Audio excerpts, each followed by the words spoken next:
What's up? That's bullshit. As you can tell from Puerto Rico's lovely climate, it's a wonderful place to be.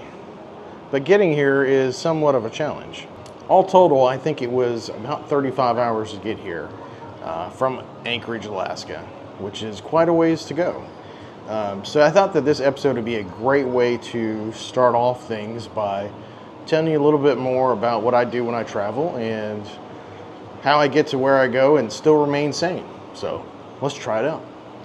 So one of the first things I do is I make sure that I have all the devices I'm going to carry and all the batteries and chargers and everything else that I really need to do the job. Does that sound a little like I'm obsessed with technology? Maybe. But I like to think that as a good dad, you need to have a good handle on the technology element of things, because guess what? If you got a passenger princess and a little passenger princess and a little passenger prince, you have to take care of them too. So one of the first things that I do is I get the technology down. I want to make sure that I've got everything that I need just for me. Then I've got everything that they need. And then I've got spares for both, because somebody's going to lose something. I guarantee it. So to help break up the monotony, I'm going to show you what my technology looks like when I've arrived. That way you know what you need to pack, or at least what I pack anyway. I pack. Does that sound like some kind of Apple product? Don't sue me. So this is the awesome suite that I am in Puerto Rico, just outside of San Juan. Close the door. So I walk in, I get off the plane, and I'm like, okay, where's my technology gonna go? Where can I plug it in? Initially, I'm drawn to the desk. I think the desk is gonna be the place where it's gonna go. And you would probably be about right. And so there is a plug at the bottom of this lamp. However, whenever I plugged in my charger, it started to crackle and make noises. The crackling noises and electricity are bad.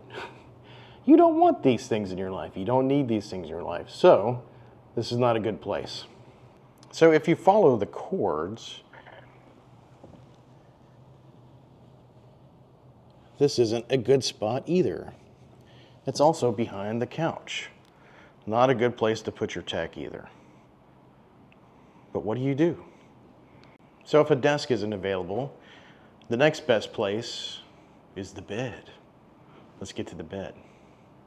Okay, so I sleep on the right side of the bed. Everybody's got a side. So I picked a side. Luckily, we have a plug right by the lamp. So I'm in the Apple world. I have an Apple Watch. I have the AirBuds. Wait a minute, that's a movie. Is it AirBuds? iBuds? I don't know. The things that I put in my ears and listen to music to. Jesus, I sound like an old man. Anyway, so I use this. This is a 3-in-1. Things have actually gotten pretty cheap now. You can get this on Amazon for $30 or whatever. So if you're using an iPhone, you can magnetically throw your phone on here to charge. You can put your earbuds there, and you can put your smartwatch right here. So while it does take up a little bit of space in your bag, it's pretty nice to use. So you can put 3 pieces on one. You're good to go. So whenever you get up in the morning, you can take all this out and you're in good shape. It's all been charged. It even comes with a little charging brick, which is also USB-C. So if for some reason you wanted to unplug this and plug something directly into something else like an iPad or something like that, you can totally do it. So if you had to survive with one thing, this is one thing that could do it for you. And speaking of iPads, there's certain things that just don't charge very well. So, well, for example, if I have anything that's using an old lightning cable, like my AirPods for whatever reason, I need to charge them fast, I have this fast charge brick. Because of the other thing I just showed you, it's not going to charge as quick. But this is one of the more expensive power bricks, which I don't let my kids have because it was like 60 bucks, but it charges 2 devices USB-C very quickly. So I can hook up my phone to this for a USB-C connection, or my iPad Pro, and I can rock and roll. So with these 2 devices, this one right here, or this charging station over here, and that charging station over there, I'm in pretty good shape. I've got it made. And so for just random travels, this is kind of how I do the technology aspect of it. So this next bit is really interesting for me. I've done this a couple different ways, and I'm going to show you. So let me just flip around here. Okay, the closet. Let's look at the closet. All right, so it's kind of dark. Well, it's a lot dark, but it's not too bad. So what I try to do is I try to have all my stuff into specific sections. So I've got all my shirts, I've got all my pants. If you have a wonderful wife who folds way better than you do, you can get her to fold things for you. But I try to put everything away as quickly as possible, get them on a hanger to try and have some of the wrinkles fall out of them. And then as far as your dope bag or dot bag or whatever they call it, your bathroom bag, I try to bring just the essentials. Smaller stuff for certain things. So clear deodorant, the chalky stuff sucks. Antacids for pizza late at night, some cologne, some face moisturizer, and SPF, which is really important. Toothbrush and a toothbrush holder, and you notice that I can kind of put my toothbrush in there to where it doesn't get as dirty. Electric shaver, hairbrush for the hair I have very little of. Face wipes, which are, I'm kind of having essential. I feel like it's essential nowadays for me. But take better care of your skin. And then floss picks. And there you go. Tell them what's behind curtain number 3, Johnny. The shower. So instead of bringing a whole bunch of shampoo, conditioner, all that other stuff, depending on where you're going and how light you want to travel, usually you have these in some hotels nowadays. So you've got your shampoo, you've got your conditioner, you've got your bath gel. Really good stuff. I always feel like I have dry scalp. I need a little extra protection in the shampoo area. So I will bring something like tea tree shampoo. So I've got some of that here with me, small bottle, and then I've got, it's a scalp massager, washer, whatever, to really kind of get in and get things cleaned up. So also very good for if you have a beard, goatee, or facial hair of some sort. This can kind of get in and get that deep clean that you're really looking for. So those are the things that I try to get done right away. Now, after that, usually what I'm doing is I'm putting away my clothes in whatever chest of drawers are available, that type of stuff. So I use packing cubes. So let's take a look at those. So I use these packing cubes. So I've got my shorts here, and some of them are rolled up, some of them aren't, because you're just trying to navigate what you're trying to do wherever you're traveling at. So I've got my underwear here rolled in. It's a zip bag, so whenever I'll take it out of my luggage, I throw it in here and it's good to go. And then for people who are obsessive about folding stuff, this probably gives you the cringe, but I've been looking through here and most of my shirts are rolled up. And pro tip, bring some dryer sheets. I like Downy or Snuggle. So these are really great. If you've got any static cling, you can wipe this on the inside of your laundry item and it does really well. Or you just want your clothes to smell good and make sure that they smell good, just throw them in there. So I do that with my bags. I'll throw a couple in there. And this is the dirty clothes, except for the socks. I've got those stashed in another bag here because I only had 4 drawers. But I also put a dryer sheet in here too to kind of help keep these things smelling a little bit better. I do have a bigger bag down there, but I'm not that point yet. I'll put those dirty clothes in that bag whenever I'm flying back. And that's where the dirty clothes bag is. And now I realize that I could have been putting my dirty clothes in here the whole time. So, is there a secret travel tip that I can give you? Is there one special thing that you should always try to carry with you, no matter where you go, that is unusual, that doesn't end up on most people's packing list? Yes, there is. The plastic bag, the Ziploc bag. Why do I have a pin in it? Well, that's just what's left in there. So the Ziploc bag is great.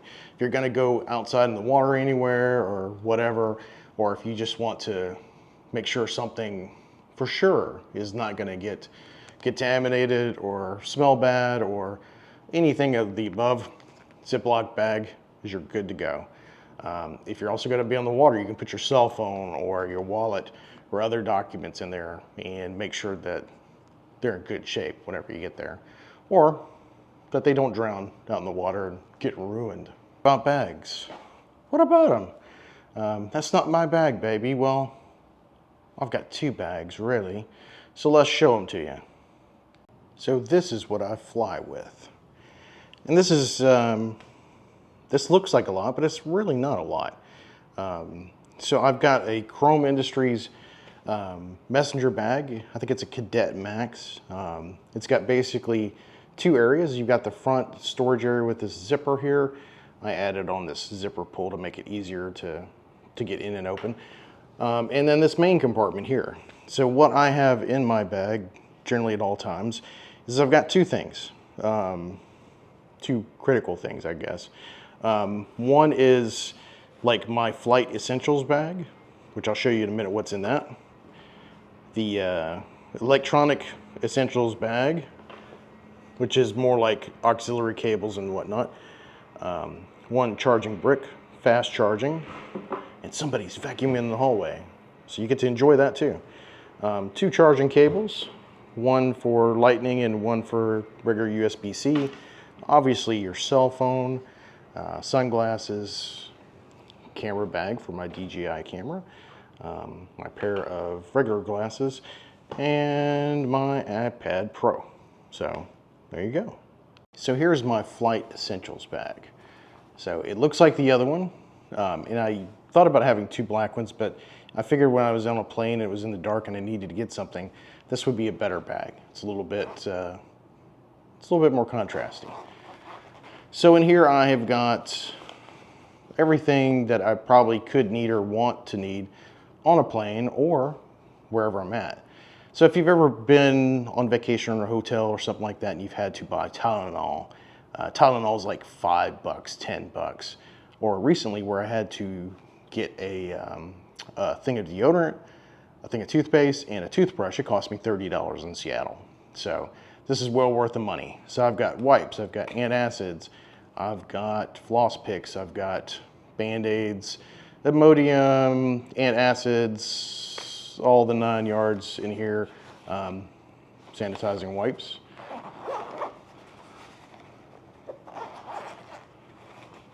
And toothbrush and toothpaste, a protein bar, some antihistamines, a whole bunch of earplugs, so that way you can sleep on the plane a little bit better, and some Pepto-Bismol.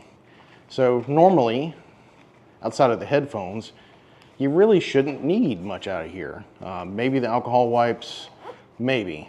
But this comes in at probably, it's not even a pound, it's ounces. Very light, ready to go. Next up is my Technology Essentials kit, which is actually pretty small. So I bought this in Puerto Rico, so I figured this would be a good place to stash it. I've got Tylenol, I've got antacids, earplugs, what my son calls the midnight gummies, the melatonin, just in case I'm really in a dire need to sleep.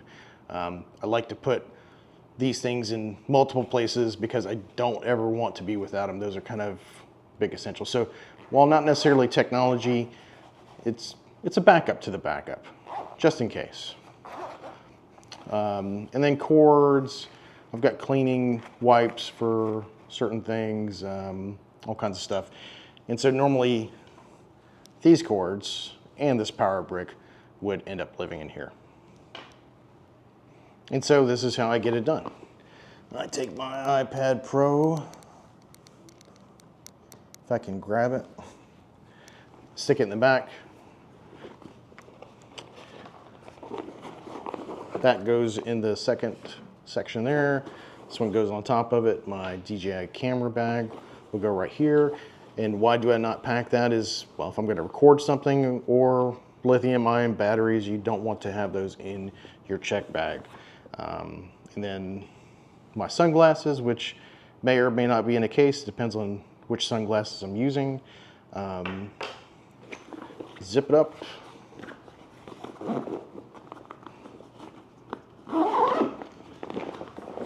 We're ready to go. The iPad Pro adds a lot of weight to it, but if you got a regular iPad, not so much. It's really light. You can fit this underneath your seat, and you're good to go. I also have some deodorant in here, which I just added to what I have. You can put some cologne in there, whatnot. Typically, I will put my travel documents, if I have any, right up here in the front. I usually have like some mag charging bricks, if you will. Here's the old passport that I mentioned. And there you go. Now, if I'm traveling somewhere where I'm like getting a rental car or something like that, I'll typically attach my keys here or something like that, just to kind of keep them in a safe spot. But overall, it's a really great bag. Black does kind of get a little dirty, but with a little soap and water and warm washcloth, I'm not getting it sloppy wet, but you know, wipe it up. It cleans up really well. I've had this for about 4 or 5 plane rides so far. I like it. This is why you buy a Chrome Industries bag for the most part, because this looks cool. Not that everything else isn't great, but it's like a seatbelt. So if it gets tangled up, you undo it, you detangle it, and you pop it back and you're locked in position. It does jangle around a little bit, so that's kind of a con. But outside of that, it's a great piece of kit. So what about shoes? Typically, I will only bring 1 pair of shoes unless I'm going to someplace warm and tropical. And in that case, I will have these. Good old flip-flops. And some of these lounger shoes or whatever, beach shoes from Ariat. Really great stuff. These are Olokai flip-flops, which are pretty good. Cat marks, where you've seen somebody bite them, kind of just comes with the product. No, I'm just kidding. That actually doesn't work that way. My cats did that. So, yeah. Oh. Hey, you're still here. What else was I going to show you? Hold on, I'm checking my messages. Just kidding. Your phone. Your phone is one of your most important things when you travel. This is your lifeblood to boarding the plane, to getting your Uber or Lyft ride, to double checking where you're going to go, your email, everything else. You may be thinking, well, duh, of course it's my lifeblood. But do you take precautions? So no, I'm not really talking on the phone, but this looks good for the video. But seriously, if you're wanting to make sure that you're prepared, you have that phone in good working condition, a couple things. Make sure that if you're leaving the country or to someplace that is a little bit out of the way, make sure that your cell phone carrier has coverage. That's important. And if they don't, you do not want to use your phone there. You want to use a Wi-Fi signal or whatever and use Facebook Messenger, whatever your WhatsApp or whatever other thing that uses IP-based phone calls and whatnot, because you will get raped over the coals by phone charges and roaming, especially data. Data, oh yeah, data will do it to you. So if you know you're going somewhere where that sort of thing is going to happen, make sure that you turn your cellular data off, or put yourself in Wi-Fi or airplane mode. That's one of the things I picked up from a cruise recently. Now, as you could probably tell from looking at my cell phone, I didn't have a case on it. Why do I not have a case? I don't know. I figured at this point in time, 2024, brand new iPhone, Pro Max, whatever it is, it should be good enough to not have a case. But that's pretty stupid. You should have a case for your phone. You should protect it. You should have spare chargers, batteries, things. You should be prepared in case something wrong happens that you're good to go. Take care of your phone because it's going to take care of you. You really don't know how much you need it for what you're doing. Also, when it comes to checking in on your plane, do this right thing. Use the app for your airline. Use that. Don't use paper tickets. Keep your paper tickets, but don't use them. Use your phone. And why do you want to use your phone? Well, let me tell you about how I fly. Always check in 24 hours before your flight, as soon as possible, right away. Make sure that you've got the seat that you want. Now, I know some airlines don't let you choose your seat. Maybe they get assigned at the gate or whatnot, but if you can get an assigned seat, make sure that you've got it. Get checked in, go ahead and have all that done as soon as possible.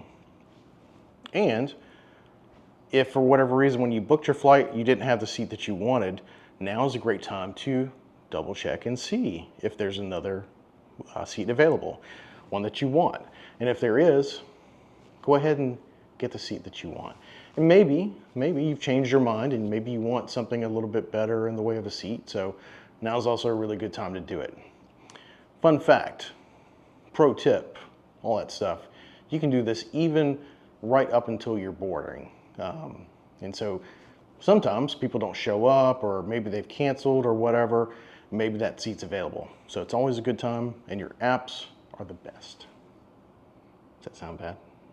Yeah, it does. I don't care. By the way, never trust your alarm clock where you're going. Never trust the alarm clock that's sitting next to your bed. Never trust the alarm clock that's in your phone.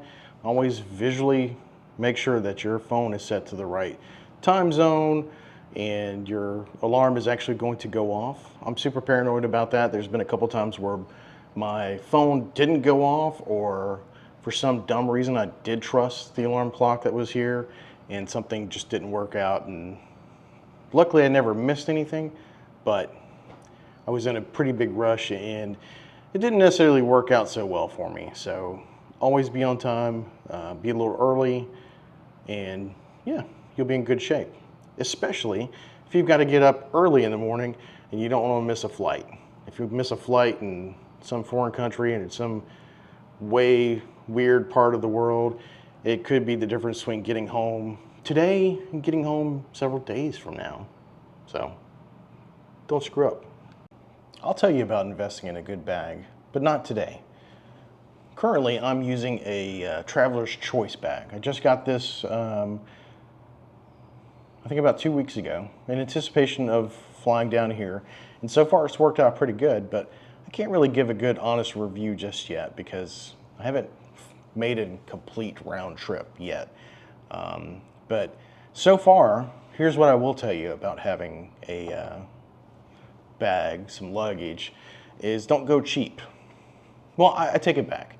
If you don't fly very often, cheap bag is okay. Now, when I say not very often, like you fly once or twice a year, maybe, maybe one, or maybe you don't fly at all hardly. Sure, get the crappiest bag that you can get. That just might be the way to go for you. My advice is get something a little bit better. Luggage has changed quite a bit. You can get something lightweight that is really good for a relatively affordable price. This bag I got is essentially the better bag that is out there from what I can tell. I did get it on sale, so it was about 150, 60 bucks or whatever. I think they normally go for like 250. But so far, just everything about it is all these little nuanced touches that just work, really, really work incredibly well for a bag. So, like I said, I'm not going to recommend it just yet, but it's doing pretty good. So I feel like coming from my podcast to a video format is a little odd. So what you've seen so far is like my attempt of trying to make a good informative video that somebody will probably use and like. So I stuffed all that into the beginning of the video. But at the end, and I'm trying to wrap this up, I feel like the personal part of my podcast or whatever this channel is, You're Not My Father, even these videos deserve a little, it's part of me. Just kind of open up and tell you about stuff. So we'll do that here. So pull up a chair with your old man. Sit over here, sit over there, and yeah, I'm making fun of my new camera, but anyway. So I said I was in Puerto Rico, which is true. Everything I've said is true. I'm not lying. So I don't know if you guys have heard of the Alaska Airlines issue where the door plug popped off of the plane. That happened, I think it was about 2 weeks ago now, more or less. And about the time that I heard that, I was like, oh, great. Not oh, great, as in great. I was like, sarcastically, oh, great. You know, I'm going to have to rearrange my flights and stuff like that. And I was like, well, it's a few weeks away. Hopefully they'll get everything sorted out and I won't have to worry about it. So, I mean, that's just kind of what I figured. And then it got a little bit closer. I'm reading the news articles and they're like, yeah, we're not going to do anything. We're going to ground it, keep everything grounded until it's fixed, which is the right thing to do. But I'd already made all my flight reservations and everything. I had good seats. I had really great prices for what I was doing, and I didn't want to make many changes. So I've been a long-time flyer of Alaska Airlines, and I hit MVP last year, and they do treat you better if you're an MVP. So the status is definitely worth striving for, achieving. And that's something that I'll stop for a moment and give you some advice. It's worth staying with one airline for a while. Maybe it's not the lowest price every time for every flight, but that loyalty, they do reward you on that with mileage and free flights and upgrades and whatnot. So it's been interesting being at that status level of Alaska Airlines. But I'll tell you, I've flown other airlines, and Alaska is definitely one of the better ones. I've always felt safe. I've always felt like they've done a really great job. And so with that door plug popping out, you know, nobody died. Nobody got seriously injured. The pilots got them there safe. You know, the videos I saw, people they didn't look horrified. They weren't really essentially freaking out. Maybe they were on the inside, but they got them there alive. And any kind of air accident, usually that usually doesn't happen. People usually get hurt or something. Yeah.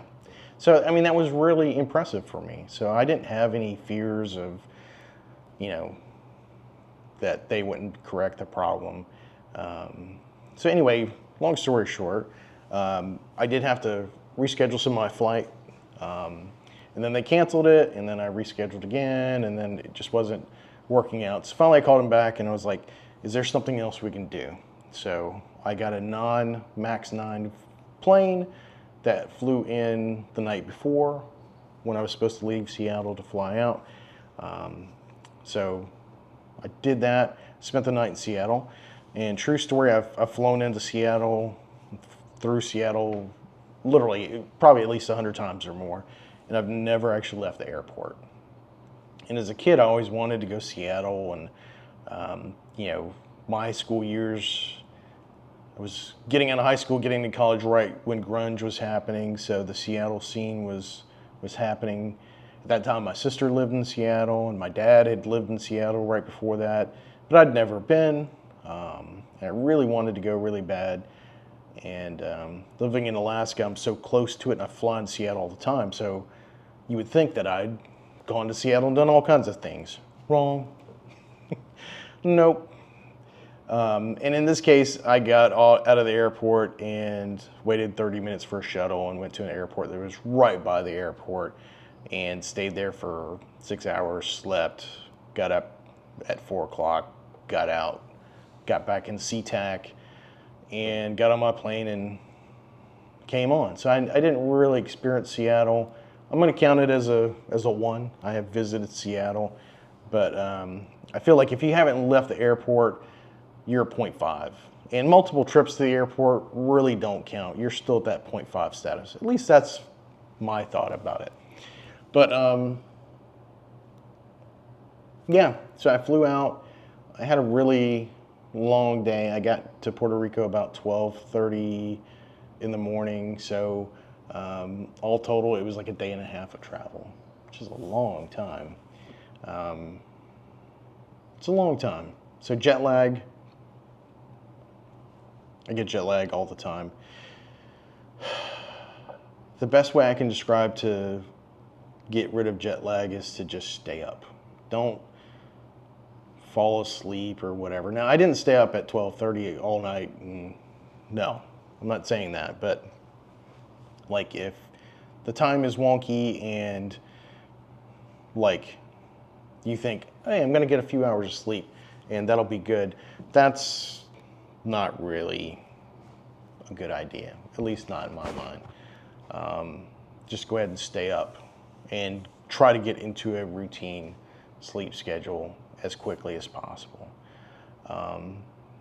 And so I say that, but for the last 2 nights, I've been up way past midnight.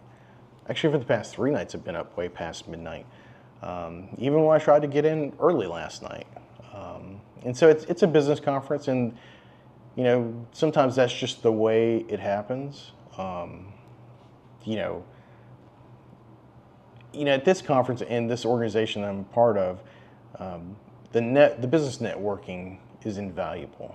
It truly is, and it's really what makes these trips worthwhile.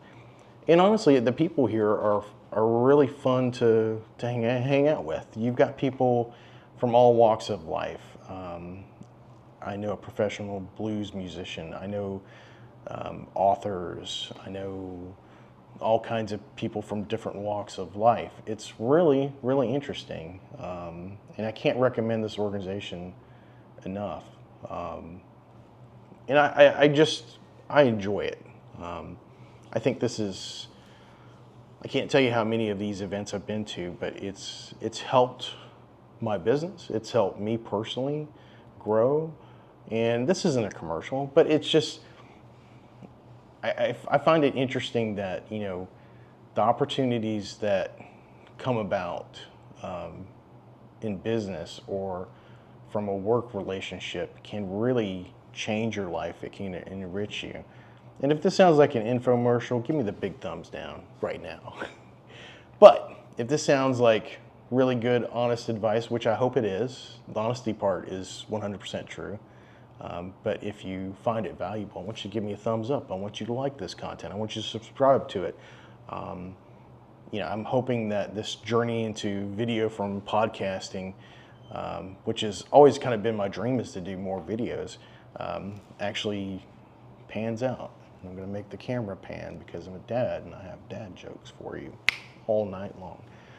I'm just kidding. Not all night long. Most of the day. Something like that. Anyway. Where was I? Yeah, the whole business thing, it's great. I'm looking forward to getting back home, though. I traveled a whole lot last year, and I'm looking forward to staying at home and being with my kids and family and spending more time focusing on myself and my relationships with them. And honestly, I've I've been watching this YouTube channel from a guy in Alaska called Outdoor Boys.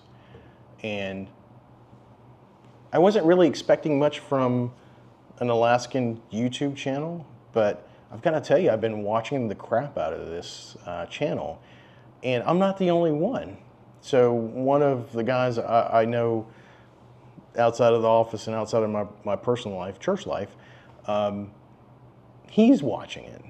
And I thought that was really kind of weird and bizarre, but he did. And believe it or not, he was watching another YouTube channel that I watch, which is called Itchy Boots. It's this lady from, I think she's from the Netherlands, and she drives around on motorcycles and documents all this stuff, which is really cool. And then I know somebody that through the professional association, and me and him have a lot in common. He also watches Outdoor Boys, and I'm just like, this is crazy. But my son Conan and I have watched hours of this content since we kind of discovered it. At first, I kind of had to make him watch it, but once he started getting into it, and you know, the Outdoor Boys channel, if you don't know anything about it, which I'm assuming you don't, he's an Alaskan guy, and it's very family friendly channel, and he goes out and he goes camping and he does things in Alaska. He lives in Alaska, but he also does stuff in the lower 48, and it's all outdoor related things. And it's really, really cool. He brings his family out, and he does things in really ice cold temperatures, like -20 and below. And it's really awesome. We've learned a lot. I was in Boy Scouts. I used to do a lot of camping, and I haven't since the kids have come along and we've lived in Alaska. I just don't really know how to do camping well in winter time, in cold weather and whatnot.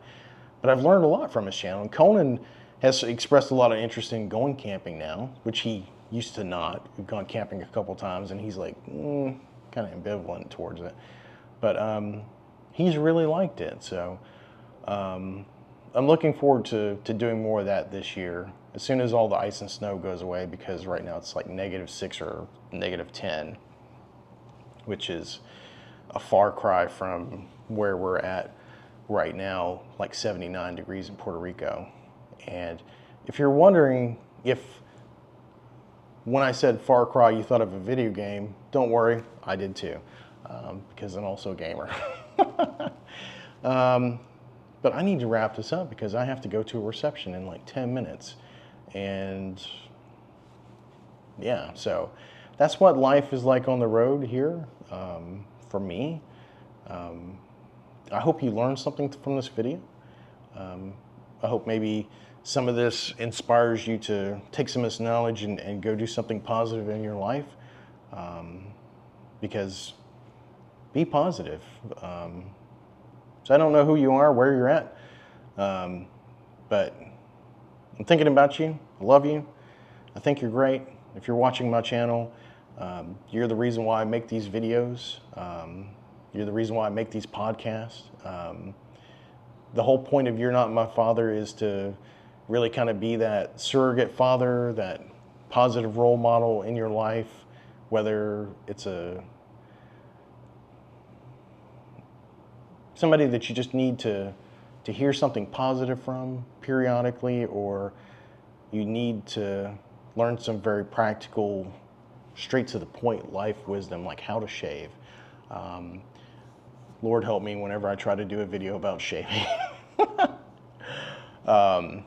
But if you click on my channel and subscribe or whatever, you'll find almost all of my old podcasts on here. So if this video is intriguing to you, like, comment, subscribe. Look for the next video, which should be coming out fairly soon. But you can always listen to some of the podcasts in your YouTube window. So from Puerto Rico, this is maybe one of your favorite Alaskans, Thomas Greenman, signing off. We'll see you next time.